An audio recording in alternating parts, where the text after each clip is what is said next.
राज वर्मा एक बहुत ही नेक दिल और मेहनती लड़का था। वो अपनी अपाहिज माँ शांता के साथ रहता था। उसकी माँ शांता व्हील चेयर के सहारे घर के सारे काम करती थी, लेकिन राज भी अपनी माँ का बहुत ख्याल रखता था। वो उनके साथ घर के कामों में हाथ बटाता था। साथ ही उसकी एक बेस्ट फ्रेंड थी जिसका नाम काजल था। वो दोनों एक ही फैक्ट्री में काम करते थे। एक दिन जब वो दोनों फैक्ट्री पहुंचते हैं तो देखते हैं कि सभी मजदूर तनख्वाह ना बढ़ने की वजह से धरना देकर बैठे हैं और जोर जोर से नारेबाजी कर रहे हैं। देखिए प्लीज, पहले तो आप सब लोग शांत हो जाएं। मैं बात करूंगा मालकिन से, बस आप शांति बनाए रखें।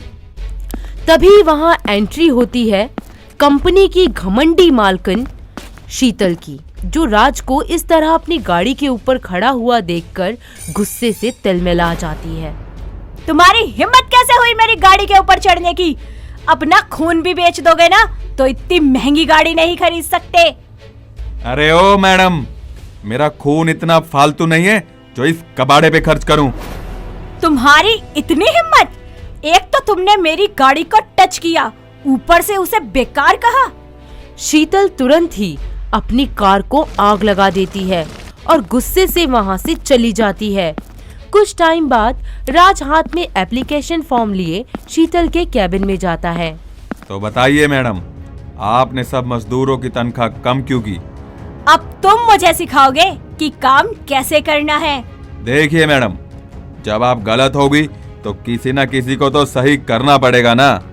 वैसे भी बाहर जो आपने किया है उससे पता चलता है कि आप कितनी बदतमीज हैं। तुम्हारी हिम्मत कैसे हुई मुझसे ऐसे बात करने की? पहले तो आप तमीज सीखिए। मैंने आपकी कार को छुआ तो आपने उसे जला दिया, तो लो अब आपको भी छू दिया, तो अब क्या करोगी? जला लोगी अपने आप को? हिम्मत है, जलाइए। शीतल को अपनी बेइज्जती बर्दाश्त नहीं होती और वो बदला लेने के लिए सारे मजदूरों को काम से निकाल देती है जो अभी तक राज का साथ दे रहे थे। अब वहीं सब लोग उसका विरोध करने लगते हैं। ये सब देखकर शीतल बहुत खुश हो जाती है। तभी शीतल की चलती कार के आगे राज आकर खड़ा हो जाता है। शीतल गुस्से से बाहर आती है। दिमाग खराब हो गया है क्या तुम्हारा? मरने के लिए मेरी ही गाड़ी मिली थी। आपने ये सब जो किया है वो अच्छा नहीं किया मैडम। तुम तो बहुत तड़ी मारते थे अपने लीडर होने की। हम सारे मजदूर एक हैं, हम सब में बहुत एकता है। क्या हुआ? कर दिया ना तुम्हारे अपने को ही तुम्हारे खिलाफ। Understand and you better understand. Raj थप्पड़ मारने के लिए अपना हाथ उठाता है। तभी काजल वहाँ आ जाती है और उसका हाथ पकड़ लेती है। राज, ये क्या कर रहे हो? शीतल मैम पर हाथ उठा रहे हो? हट जाओ काजल, आज मैं मैडम को उनकी असली औकात दिखाकर ही दम लूंगा। पागल हो गए हो क्या? तुम्हें कसम है मेरी, अगर ऐसा वैसा कुछ किया तो माफी मांगो शीतल मैडम से। राज तुरंत अपना हाथ नीचे कर लेता है और शीतल से माफी मांगता है। एक रात शीतल काम खत्म करके घर जा रही होती है कि अचानक रास्ते में उसकी कार खराब हो जाती है। वो पैदल चलना शुरू कर देती है। तभी कुछ गुंडे आते हैं और उसे छेड़ते हैं। हाय हाय मेरी मोरनी, अकेली कहाँ जा रही है? इधर तो देख ले एक बारी आया। क्या फिगर है तेरा मस्त। एक्सक्यूज मी, क्या कहा तुमने? अभी बताती हूँ तुम्हें। ए छप्पन छुरी, तेरी हिम्मत कैसे हुई हाथ उठाने की? अब देख मैं तेरे साथ क्या करता हूँ। गुंडे जबरदस्ती शीतल को जीप में बिठा रहे होते हैं। तभी वहाँ राज आ जाता है। ए, तुम्हारे घर में मावन नहीं है क्या? अगर अब मैडम को छेड़ा ना तो हाथ काट के समुंदर में फेंक दूंगा। राज को अपने लिए यूं लड़ता देखकर उसे बहुत अच्छा लगता है। शीतल को सही सलामत राज उसके घर छोड़ देता है और अपने घर वापस चला जाता है। कुछ दिन यूं ही बीत जाते हैं। शीतल को मन ही मन उससे प्यार होने लगता है, पर जब भी वो काजल को उसके साथ देखती, उसका गुस्सा 7वें आसमान पे पहुंच जाता। ऐसे ही एक दिन शीतल राज के घर जाती है।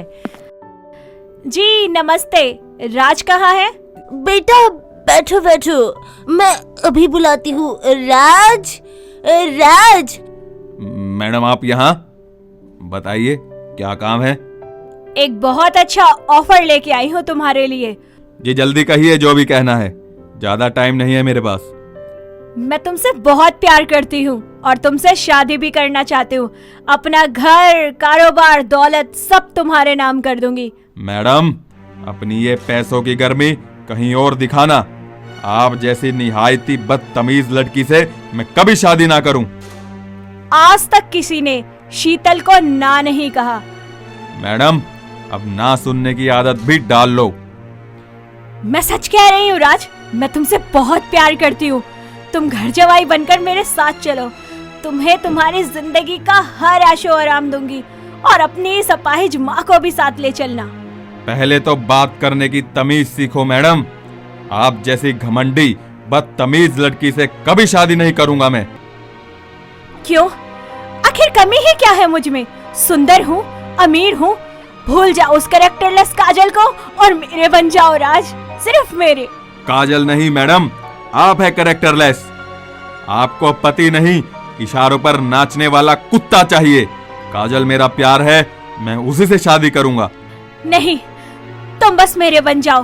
मैं तुमसे बहुत प्यार करती हूँ। छोड़ दो उस काजल को राज, छोड़ दो। निकल जाओ मेरे घर से बाहर शीतल। शीतल गुस्से से तिल मिलाती हुई अपने घर आ जाती है और सारा सामान तोड़ फोड़ करने लगती है।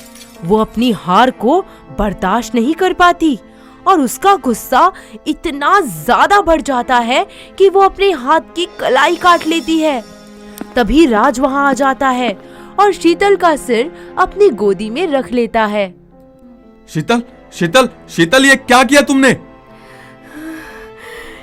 मुझे माफ कर दो राज, मैं अपने घमंड और गुस्से में इतना चूर हो गई थी कि मैंने न जाने कितने लोगों का दिल तोड़ दिया। पर आज मुझे मेरी गलती का एहसास हो गया है।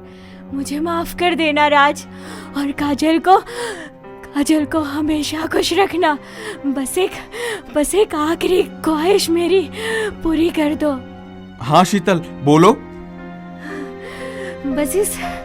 बस इस बहते हुए खून से मेरी मांग भर दो।